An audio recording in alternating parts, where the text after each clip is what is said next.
Good morning, everyone. My name is Noel Isama. I am with, or I was formerly with the Sunlight Foundation as of last week. Great time here, right? But actually, it's also really cool to be here today because I am a former Turk. So go Turks. With the Turtle, I used to be a bit of my background, but I guess now. So I used to be a government and politics and philosophy major. So I was telling Sean, I actually barely came over to this side of things. I was doing stuff on the other side of the Kelvin, trying to pass and get out of here.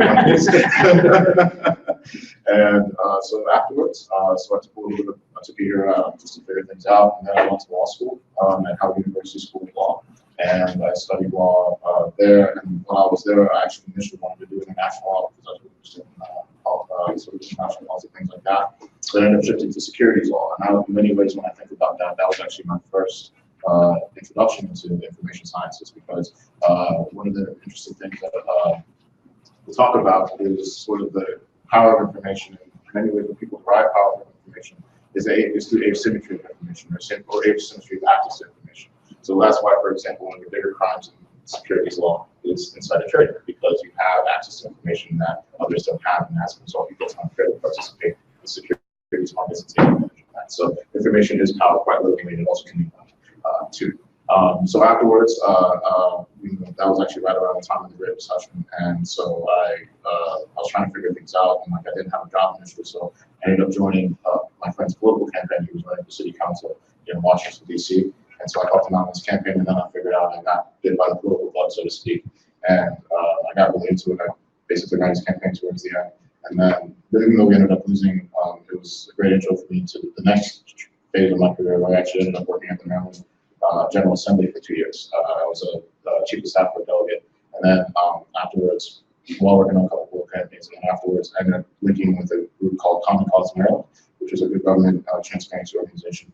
And their big thing was they needed to, they had hired me to help them need an initiative to pass reforms to Maryland's Public Information Act. And this was all quite new to me because I was just really focused on good government anti-corruption stuff. But one of the ways that you can facilitate good government and facilitate transparency is actually opening information up to people.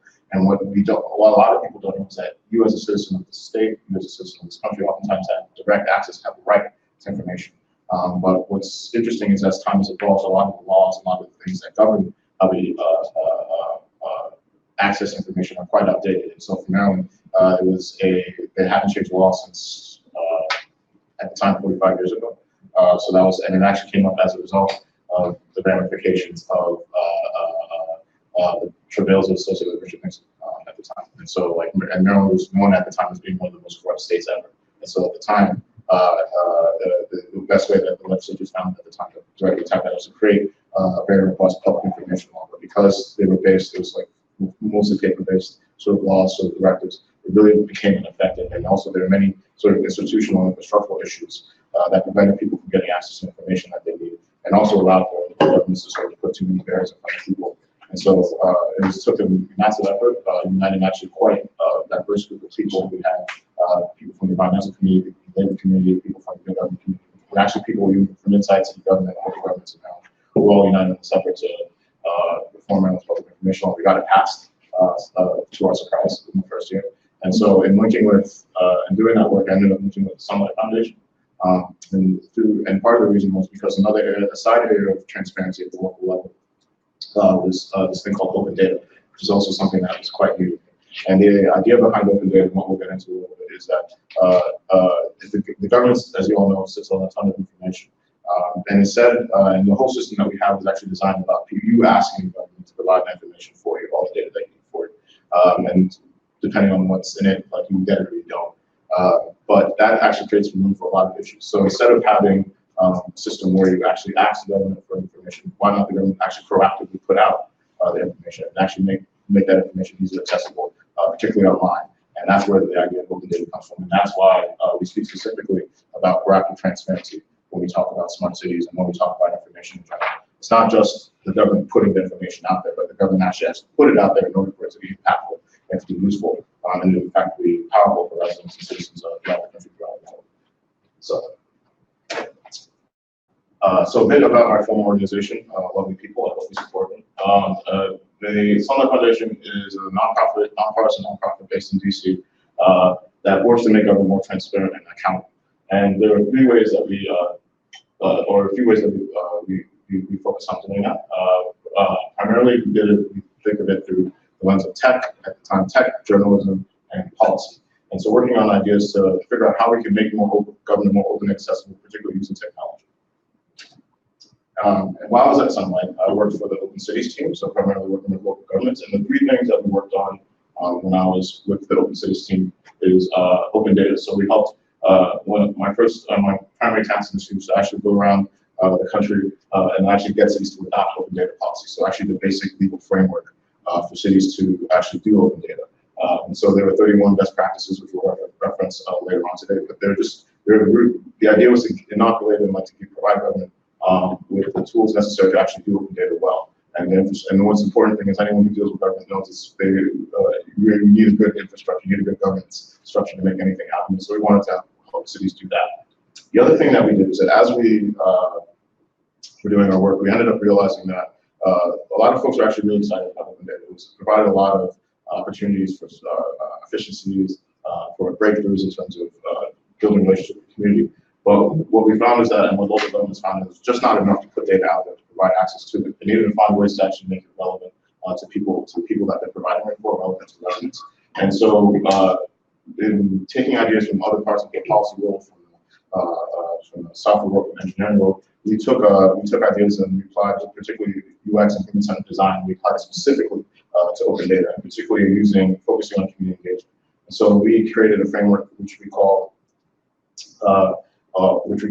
tactical data engagement, which was a user research framework that we guided cities through to help them figure out how they can talk most directly to residents and to the citizens about what information needs are and how the city can best respond to them with open data.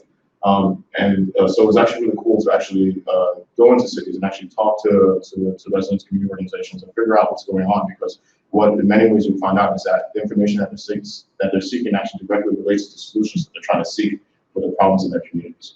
And so, but the thing is that there was a disconnect between the city and residents in many ways for various reasons, but open data and information itself could provide that bridge between residents and the city to actually bring them together and help them solve problems in that instance.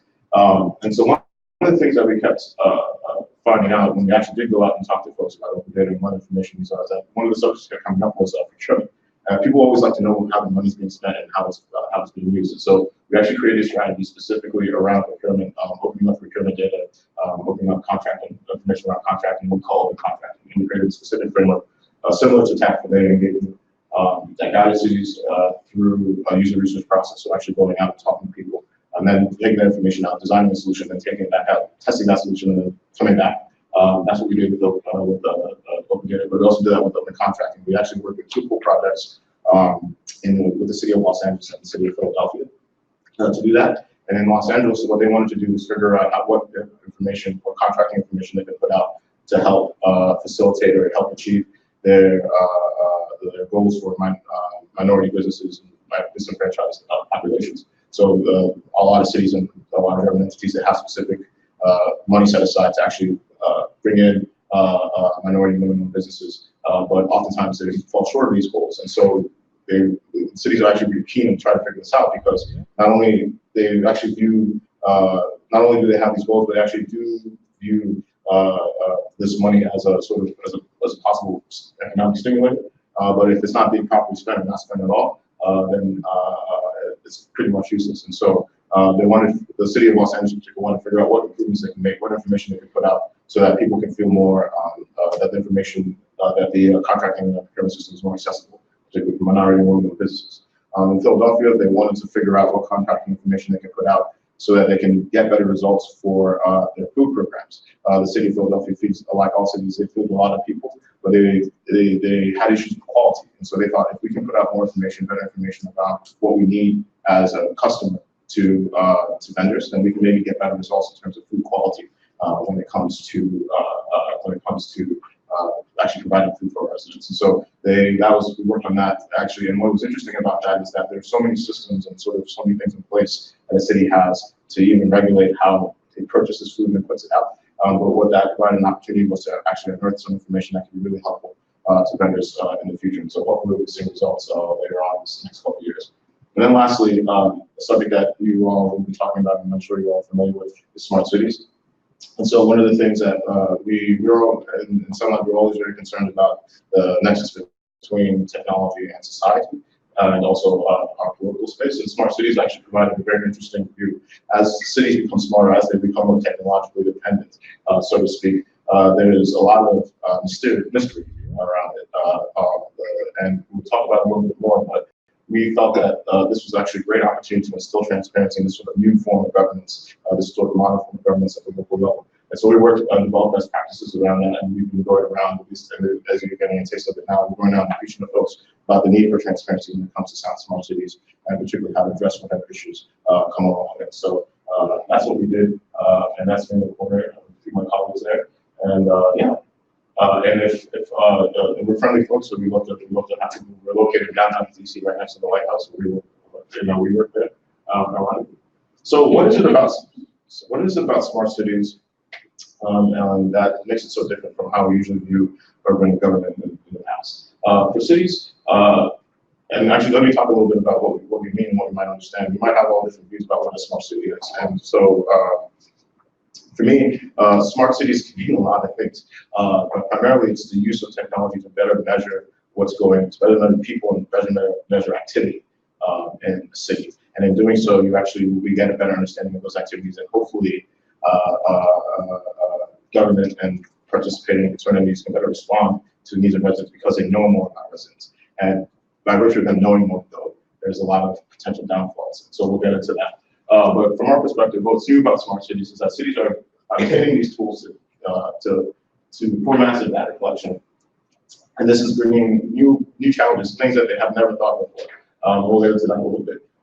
For civil society, community organizations, advocacy groups, they're trying to figure out how to balance and actually help with, work with, and sometimes work against government to actually figure out how we can maintain our rights in this new age, while having this innovation. No, I don't think any of us here, as we talk about, is actually against innovation. It's actually against development. It's interesting how much this discussion reflects the debate around gentrification, for example. No one ever says like, hey, we're against development. We want more people to be able to participate and reap the benefits of it, for example. Not just that, some people get kicked out or whatever. The same thing with smart cities is that we want the benefits of this innovation. We want our society to be safe. We want our cities to be safer. Want to be better performing, but does that come at the sacrifice of our rights, so to speak? We hope not. And this is why we're here, and this is what we're trying to figure out. And this is what I think this is kind of hopefully what we're going for, is just achieving this balance. But in many ways, it's still the same issues, but just in a different platform. Same blank, different toilet, as they say. And one of the things is that when cities oftentimes do try to pursue these smart cities projects, because they're done from a place of mystery, so to speak, they oftentimes will meet resistance because people have general reason to be concerned and worried. And also, it's also done oftentimes in the absence of community engagement. So the community, with the potential impact that a lot of these technologies might have, is huge, but the community doesn't have the ability to actually shape or form the use of this technology in a way that they feel comfortable with, in a way that they actually feel will actually benefit them. And so as a result, it does create conflict, and this is kind of what we're trying to address. And so this is smart cities is again a place where this applies, where we have technology helping us better understand what's going on in our cities, but we also have it puts us in a position where we might actually have to really reconsider what it means to be a full functioning citizen and maintaining our rights and privacy in this day and age. So you might be wondering why I have a picture of my mother's wallpaper here, but what this actually means, if you look closely, you can actually see there are a bunch of little cameras hidden, and this actually is sort of a great. Someone sent this to us on Twitter once, and we just found it absolutely hilarious. And we use it during presentations, or at least I do, just to kind of make this point about how ubiquitous and how sort of ingrained a lot of these things are, or we accept as a society, just so that we can have innovation and just so that we can move forward, so to speak. And it kind of shows, what people, how people oftentimes use smart cities. I was at a conference recently, the Congressional Black Conference has an annual legislative conference that was held about almost a month ago now. And I sat on, I actually went to check out the Smart Cities panel, and one of the panelists said something really interesting. And he's like, our communities want to see the benefits of smart cities, not just surveillance. And one of the things that, and it was actually just really striking to me because it kind of hit on sort of all the issues that people might have with smart cities. With all the innovation that comes from it, like what is the primary way that people know of a smart city? It's a camera on their corner, tracking their every move, so to speak. And in many ways, and what do we get from this extra surveillance, so to speak? Or another way to put it is, how do we prevent the smart city from becoming a surveillance city? A lot of folks in the civil liberties world are really concerned about how this evolution is happening. And so part of this, how this discussion even comes about is that there's a lack of transparency in how smart cities actually end up happening in the first place. There's very little public input. So yes, they might sometimes, oftentimes, a lot of the agreements that support smart cities deployment, so to speak, are actually done behind closed doors, so to speak, or if they are done with public agreements, they're actually specific agreements agreed upon with the company that's facilitating this that actually prevent local government from actually discussing this publicly. So when you're dealing with the private vendors, they will say they will hide behind things like trade secrets and things like that to actually prevent us knowing what this technology, the applications technology is actually doing, and what are the outcomes of this. And so it's not until much later when people actually look into this things that you actually find out that there might be some really bad outcomes that can come.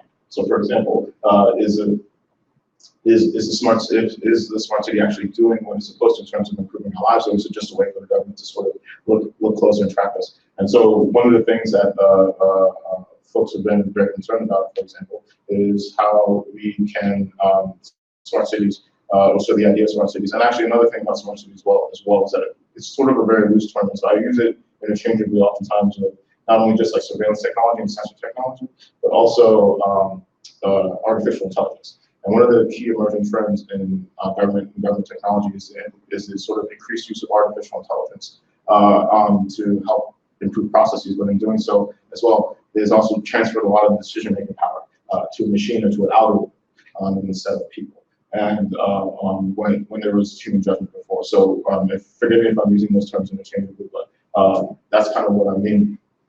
And in terms of this much, again, we touched on a little bit, but like with this sort of increased deployment of say cameras and sensors and things like that, we see the increased ability to surveil to keep track of us. But are our rights still being protected? One of the things that and this is sort of outside the government purview, but it's something I find really interesting as well, is that we and it's actually quite applicable here, is that I was talking to a friend of mine once about Alexa, and I was like, and this was most recent scandal about how like they actually have I think Amazon has people actually reviewing conversations so that identify patterns and things like that, and that's really creepy because you don't want people listening to every conversation that's going on in your house, right?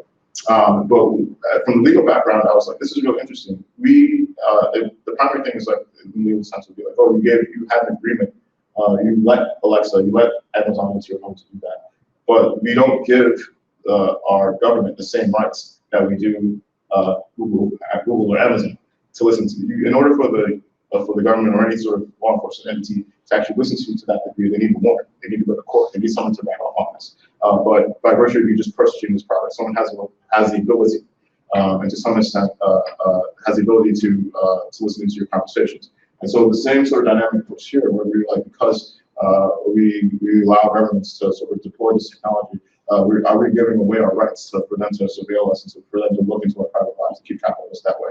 This has huge implications for folks who exist in a space of resistance, so to speak, who are in places where they're organizing things like that. Or if you're in a minority religious group, that's actually something that can affect you as well. Or if you're just a private citizen, are you really comfortable with the data of your city being able to track you from point A to point B so closely that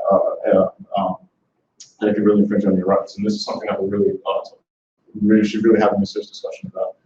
Lastly, and I think I was getting to that with my discussion about artificial intelligence, is that the use of technology, use of innovation in these spaces also gives opportunity for the perpetuation of bias. And what do we mean by that?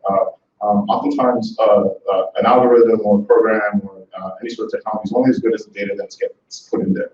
But if the data that is harnessed actually comes from a sort of biased place, so for example, arrest data, for example, then policy and subsequent action shaped by that, then you have an instance where you're perpetuating bias. So this has happened quite a few times. So for example, there's multiple instances of criminal justice technology used in criminal justice sphere and police sphere, which is based on this sort of bias data, which is actually sort of reinforced extreme or to some extent heightened surveillance in areas where when it was taken, when the close look was taken, they didn't really need that much extra policing, or they didn't need that much extra surveillance. Along with that is that this space, as for many of you know, the space that develops this technology does not have class diversity, not just in terms of like race, for example, but it's also different points of view.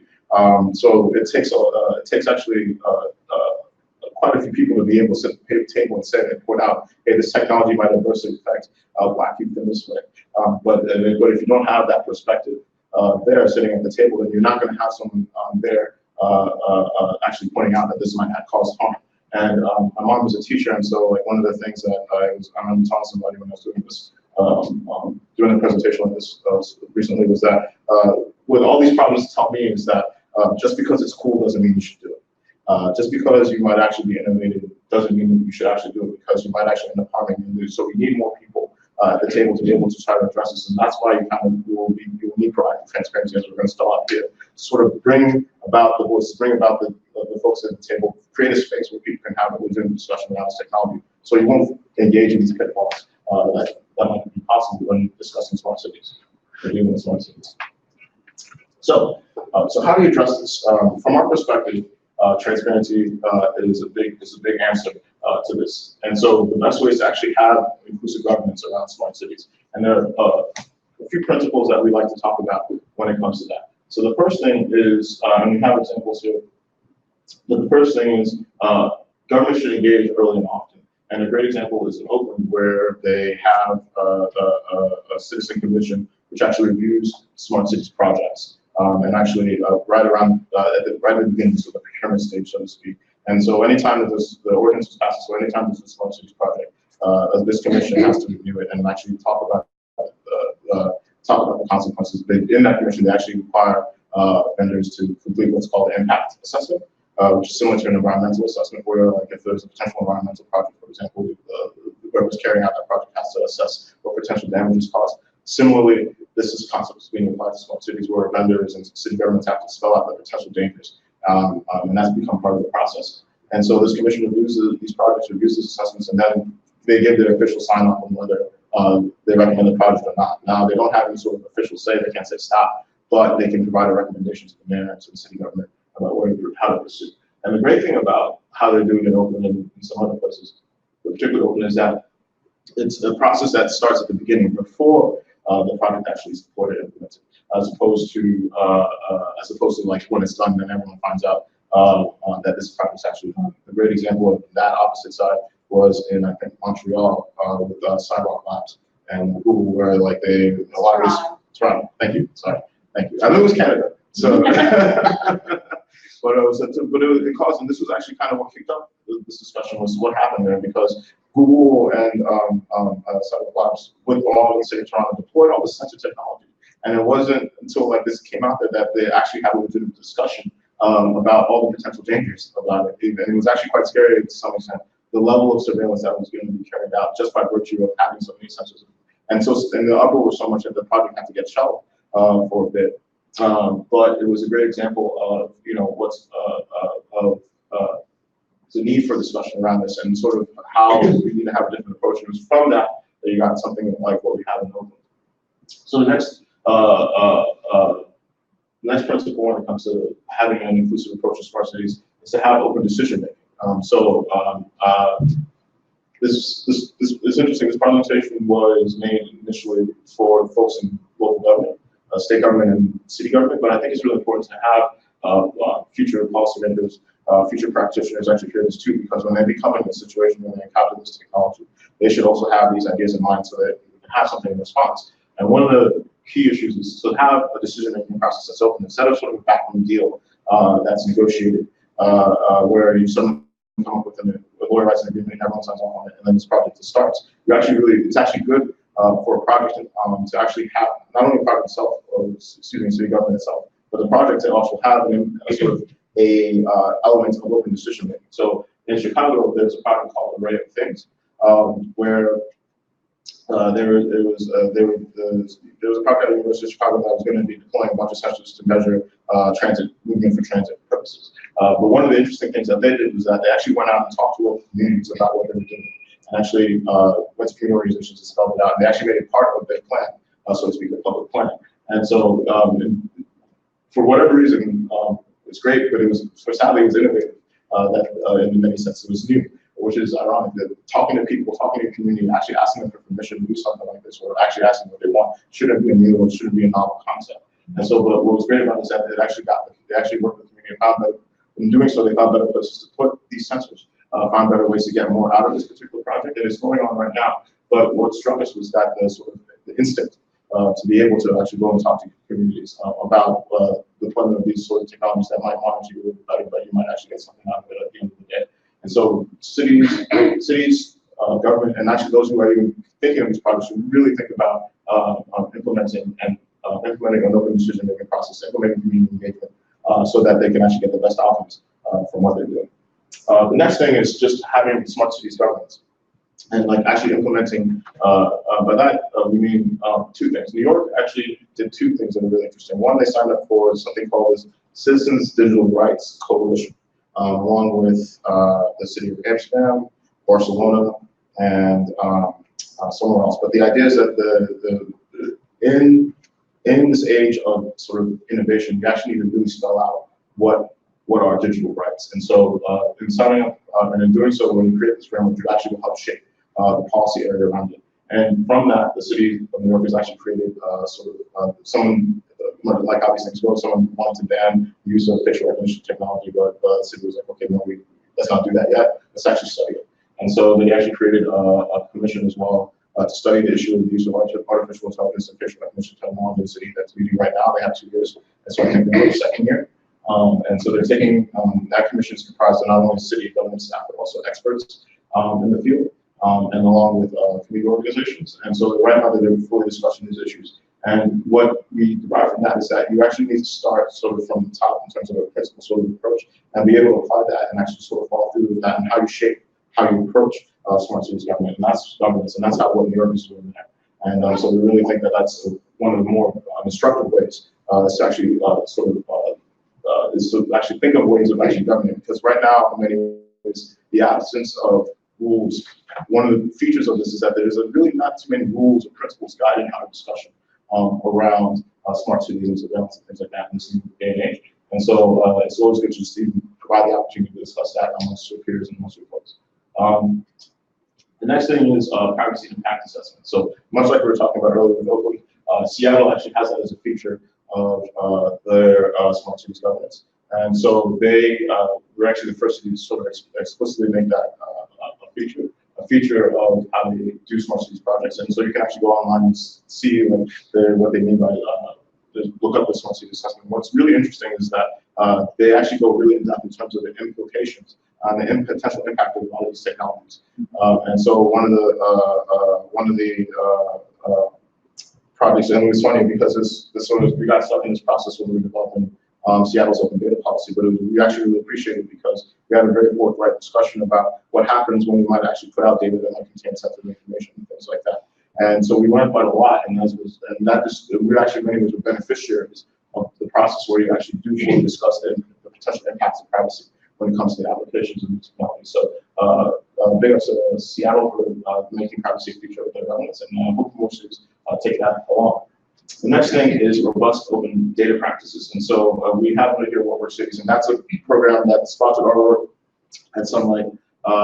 It's funded by Bloomberg Philanthropies, and that actually was the program that sort of pushed us out there in the world to get cities to adopt more open data policies. And again, this goes to the need for a policy framework to kind of guide how cities do distribute information, put out information in many ways. In many ways, a lot of cities, they wanted to do this, but they just didn't really have any sort of laws or guidance on how to do it. And so it wasn't only that you actually needed to do open data to actually proactively put data out there, but you actually even have the systems in place to do so safely.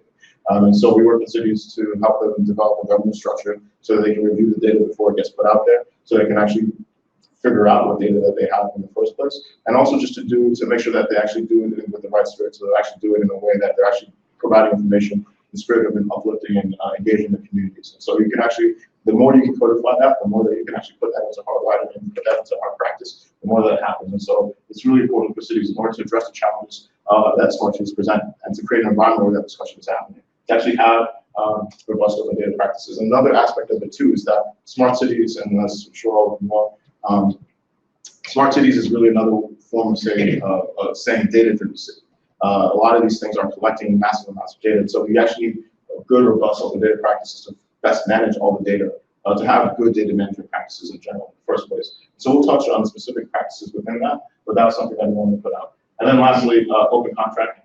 A lot of the smart cities projects run through the procurement process. And so that actually, we find that actually provides an opportunity, much like in to actually have a full legitimate discussion about what's going on with the smart cities project, what it can do, and what the implications are for the city society. And so sometimes it's actually good because the procurement process has several points in it. Like for example, the RFP process, the request for proposal. That's actually when the city asks what it wants, and then in response to that, a vendor will say that this is what we can do for you. In that exchange, there's actually a ton of information that can be found about the potential pitfalls or potential opportunities that a smart cities project can present. And that also provides an opportunity sometimes for public comment, depending on which city that you're in. And so we brought together, we put Los Angeles working on the project at the time, but they also have several elements with how they do smart cities that we should think we should all consider. So we use the procurement process to actually get that inclusive smart city governance that you're seeing in the cities. So what do we mean by developing, we're going to specify specifically on developing a robust open data practice, but what do we mean by that? So we talked about it earlier, but again, open data is about the proactive publication and free access online to government information. But one of the things that open data, and to be quite clear, this is something that we always had to make a very direct point to when we're actually talking particularly to people government. Open data does not mean the publication of data that contains sensitive and personally identifiable information. In fact, if you do open data process policy and get the data practice right, you'll actually have policies in place to review data sets before they get out there to make sure that you're able to take out personal identifiable information, PII, things like that. So open data is not, oftentimes people use that fear as a way to stop the open data, the way for that to not happen. No, open data is free of that, should be free of that. And even, and in many ways actually, when you actually do put out open data, sometimes you actually invite or create an opportunity for people to actually help you out. So I can't tell you how many times a city maybe put out something and not so much that PII was put out, that happens from time to time, but someone viewed a data set and there's just a local resident or whatever and says like, hey, this doesn't make sense. It actually called the city directly, and the city's like, all right, this doesn't make sense. Can you come in and help us figure out what's going on? And that's actually only happens because the city was actually willing to put this data out there and do so in a way with the aim of protecting the residents. The next thing is to actually have a policy that sort of formalizes the commitment to transparency, but also creates a framework for open data to happen. Again, for the way government works, you actually really do need these rules in place in order for people to follow them and actually practice the public response to the needs of the residents, but also the response to what they need in order to actually do open data and eventually smart cities governments right. So lastly, the convergence of smart cities and open data. So open data policy can help support smart cities and create accountable smart city initiatives by providing guidance on how to responsibly manage data. Again, while open data is the idea of creating a framework to proactively put out data, in order to do it safely, you actually need to do it right and actually need to protect people's rights at the same time. And so you only can do that when you have the policy in place that provides good guidance and good management for how you manage data. And in many ways, smart cities is about data management. And also, when you do include transparency in smart city governance, you actually create an opportunity for data management that actually protects residents and actually brings people to the table so that you can actually have smart city governments or smart cities that actually help people at the end of the day. So, and actually, one of the things I wanted to mention was that there's just back to this. I actually want to highlight one specific practice from our 31 best guidelines, but actually relates directly to robust open data practices. It's a small technical one, but it's actually really important. One of the things that we ask cities to do when they do open data is to actually create public listing of their information. So we call it data inventory. And the reason why that's important is because oftentimes that's actually the first time a city will actually look into the data systems and what data that they have. And one of the things that's quite shocking when you do this type of work, or when I did this type of work, was that cities actually didn't really know what data they had, what was contained in the data sets. And it was only until they actually did a review of the data holdings that they were able to actually assess what's going on and see what data sets actually have and contain sensitive information. Along with that as well, they actually also started to look into what these systems that use the data are doing. And so you actually sometimes need to start at that basic fundamental step of actually looking into your data, almost like counting data, looking into it, and seeing what it actually contains. And I say this is important because it actually applies to many different areas. So I was telling Sean right before that I was at a conference a couple of weeks ago in Las Vegas. It was the International Association of Privacy Professionals, and they were all talking about also similar policy frameworks to like do good privacy governance and privacy compliance. One of the first and most consistent rules was that I heard from the different panels that I went to was know your data. If you don't know your data, you can't protect your residents' privacy. And so that's a really, really important first step, and that actually comes directly, not comes from us directly, but it's a very consistent concept with how to do open data. So that's how, in many ways, transparency can sort of mirror what you need to do in order to protect people's rights when you're engaging in this new field of small cities and how we approach them. So Sunlight as this is a great resource, and so like if you want to dive into open data and how to do it a bit better, we have a page specifically for that, the Open Data Policy Hub. It has a step-by-step guide to create an open data policy. So if you want to do that on your own, figure out how to do that on your own. We actually have a policy generator, so you can put in some basic information and then policies and get spit out. And then we have our 31 best guidelines with best practices that we hope every government employs when they're doing open data. And then we have a policy collection. So what's great about the United States is that because we have so many different types of governments throughout the country, there are different approaches to smart cities governance, open data policy. So we have a collection of all the policies that we know at the time. And I think that's a great resource just to get your mind thinking about what's possible. And what's great is to see cities actually go above and beyond, for example, like the Seattle's, like the Oakland's, to actually see what they can do in terms of advancing innovation, but also advancing rights and privacy at the same time. So we actually went through one of the other ones. Here are some other best practice systems that can support smart cities governance and open that come from the open data side of things. So one is to actually, when you're actually developing policy around smart cities and you want to make sure that you instill transparency, you actually want to reflect whatever principles that exist around public accountability in the first place. We're actually, a lot of our government actually has that foundation already. It's just that we need to sort of remind ourselves and make sure that that's being built and how we develop our policies over time. So referencing and building on an existing public accountability is a really important aspect. Building on the values and goals of the community government. Again, we want to actually make sure that smart cities policy and how we approach smart cities actually reflects the values of the community, because then in turn, that's hopefully how you get projects that actually benefit your community in the first place. And creating a public list of all information holdings. We touched upon that earlier, but it's extremely important, even though it's something that if you say that to somebody, they might not immediately get it, but it's something that is really, really important in terms of knowing what you have and then in doing so, you can better focus your energies on protecting what needs to be protected and putting out what needs to be put out. So another big part of it is stipulating that the provisions of the open data policy, the provisions of transparency actually apply not just to the government, not just to the cities that you work with, but also to the vendors and to the quasi-entities. So for example, a lot of utilities, for example, aren't actually owned by local governments. So in many ways, they actually get to escape any sort of rules around transparency that would usually apply to them. So if you are engaging in a smart cities project, we actually suggest to cities that they make sure that they apply the principles of open data, principle of transparency to whatever agreements that they sign with vendors, so that everyone's on the same page. And as I was telling Sean earlier, what I've found from my travels is that actually everyone, for the most part, actually, all the stakeholders actually want the same thing. They actually want to have a space where they can discuss, to have a space where there is transparency. Because like vendors, for example, would love to know what a community wants, so they can better design products that better suit their needs, for example. But they just don't have the space to do that within the current framework. It's really just contract negotiation and then the project. But if you actually take principles of transparency and apply them to smart cities, you actually create a space where everybody can come together. And so that's something that, even something like that, though it might be tricky, it might be cumbersome to some, it's actually really important in creating that space for people to have that discussion. Appropriately safeguard sensitive information. that's actually the most.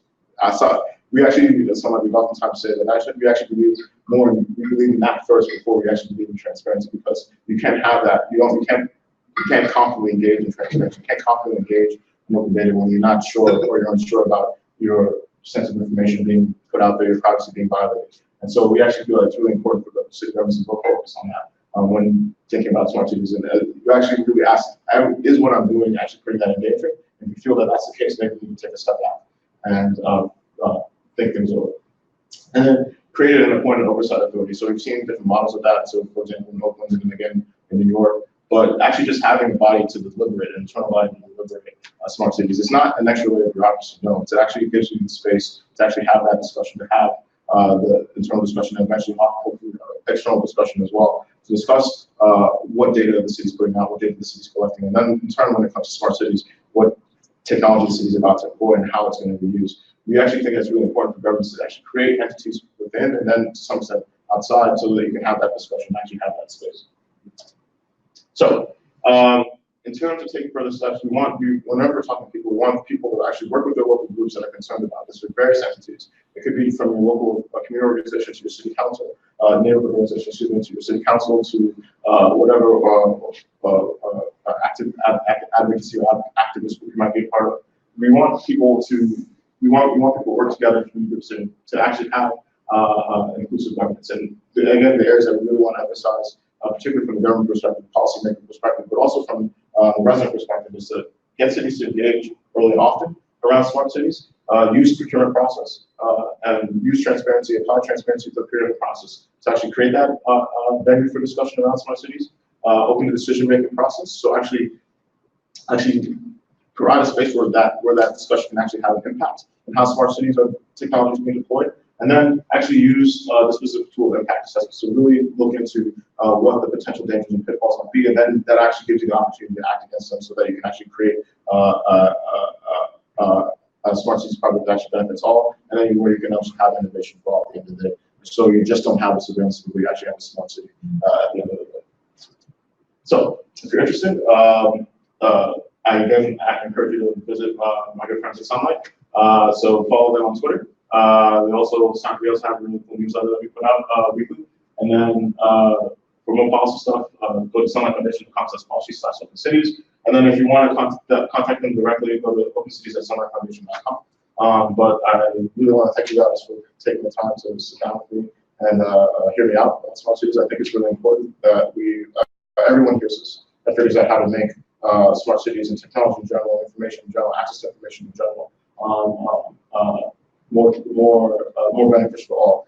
Something I do want to leave you with is that on Sunlight, that's something we have on our shirts. One of the versions, the 2.0 versions of our company shirt, it says information is power. And that statement always really struck to me, because I'm sure that many know information is power. And so one of the things I hope that you guys will take away with this, even though it might not be directly related, is in the future, how are you going to make sure that your access to information, the way that you work with information, is empowering, not just to you, but to residents, and to do so in a way that everyone feel themselves to be a full member of our democracy, feel a full member of society, and also have equal access to power that we may not be. So that's something I'm thinking about as I go into my new role on the census and in the future as well. I hope that that's sticks with you as well, that how can you use information to empower others. And so again, thank you for taking the time to speak with me. I really appreciate it. Thank you, Sean, and those terms. We've got some time left for questions and answers. I guess. I'll kick off. Going on this notion of information's power, and you said earlier that these cities should be getting sort of a roster of all the things that they have to make available. Are you finding pushback from certain departments and areas of cities because relinquishing that information is also relinquishing some of that power? Mm-hmm. So in what areas are there pushback from cities? Do you see any patterns and trends? Sure. Or is it certain types of data, if not certain areas of operation? Sure. I'll speak of it in the most general sense. And in many ways, almost every time we did engage in the city, there was some level of pushback or resistance. And I think the typical source of that was just that, along with them viewing it as sort of relinquishing power, it was also sort of one thing that I think particularly for this government is that things have been done the same way for so long, and it's really, really scary to change how things are done. And the nature of that resistance oftentimes was that people viewed it as perhaps even more work, so to speak, or like along with the sort of all the other stuff that's on their plate. And one of the things that we're very sensitive, and one of the things that I hope people get, is that government all over the world, particularly in the state the states after the last recession, is asked to do more with less. And while that might have been very appropriate, this is actually put people in a very difficult situation. And so this is actually an opportunity for where technology and transparency can actually come in and play a big role, because one of the things that I found that worked and that was persuasive was to tell folks in government is that, like, if you actually do this type of initial work, for example, this sort of the data inventory, you actually save yourself a lot of work while you might be doing a bit of work, it is an investment on the front end. You save a lot of work on the back end, so to speak, because you already have a better idea of what's going on, have a better idea of what information you're putting out. We actually help you attack problems a little bit better when you actually have a good understanding of the layout of what's going on within your data systems, within your information systems. Along with that as well, this type of transparency, open data, this particular approach to smart cities actually helps break down silos. Governments actually suffer quite greatly as well from the inability to exchange information from department to department. It's not easily accessible, but there's not one place to do it. They actually have to ask this person, best ask this person, best ask this person. And that creates issues, and sometimes actually creates friction in government. And so it wasn't until, I remember there were quite a few meetings where we tell people, hey, this is what open data is, and then like someone in the back would be like, I get it. This is because I tried to ask Debbie for this data set a while ago and she couldn't get it to me.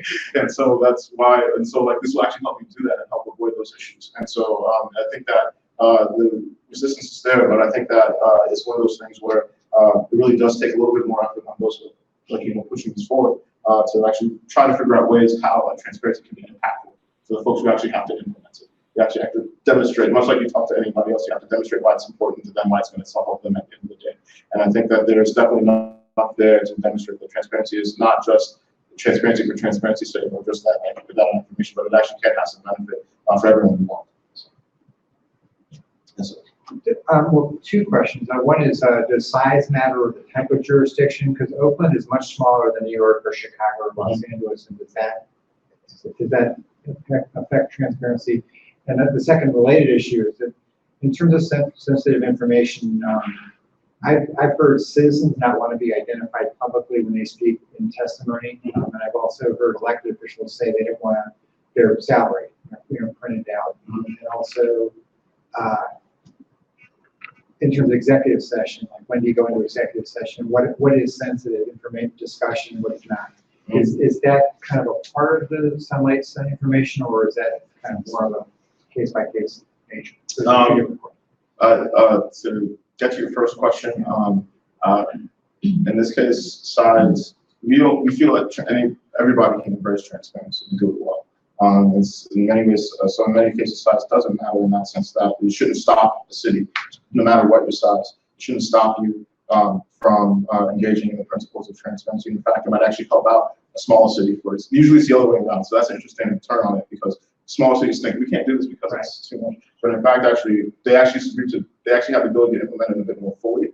Because it's a small city, there's less information to deal with. But also they might end up getting the benefits more because they're able to put out that information a bit more directly. The usual concern that people have, to go back to Sean's question, is the loss of revenue, because cities actually used to trade off the information that they collected and sold it on to other folks. But we feel that there's yes, cities collect a lot of data, but again, fundamentally that's a people's data, and we should actually create structures that reflect that. And so money should be the least of your concerns. And often when you do look at it, like whatever the cities collect, sometimes for smaller cities it's a bigger thing, but most of the time it's not that much. So it's actually worthy once good, because also you actually create, by putting out that information, you actually create potential benefits. Like for example, what's also cool to see sometimes is when cities do put out data, the innovations that happen around it once that happens. So for example, actually I'll give you an example from my life. DC put out open data around snow removal, and so someone created a little app to show where the city has actually done snow removal, and you can report it. And so during the last blizzard on my street in DC, I checked it out, and like just to test it, I actually made a couple inquiries about why hasn't the snow been removed on my on my block or whatever. And but that information was actually quite useful for those who were monitoring that in the city on the back end. There was an article we sent about the data dashboard. That's actually a manifestation of like what could happen. So eventually they saw sort of you can actually see the map and you can see that there was a concentration of like complaints, and eventually the city got to our place. And that helps not only the city but also the contractor who's actually moving the snow, know where there's a need, things like that. So little efficiencies can come out from that. In terms of your second question, and again, sensitive information. Sensitive information, yes. So from the point of view of sunlight, and I can't say that especially officially speak for them anymore, but I still think the principles remain. For the most, we are,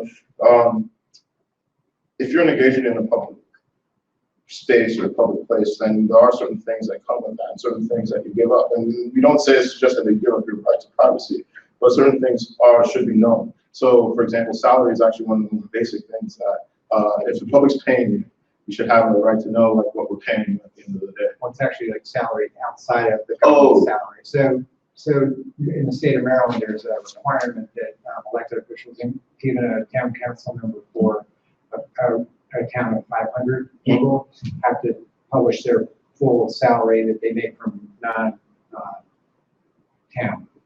outcomes. And so that's kind of it's sort of related to privacy rights, but it's also part of government.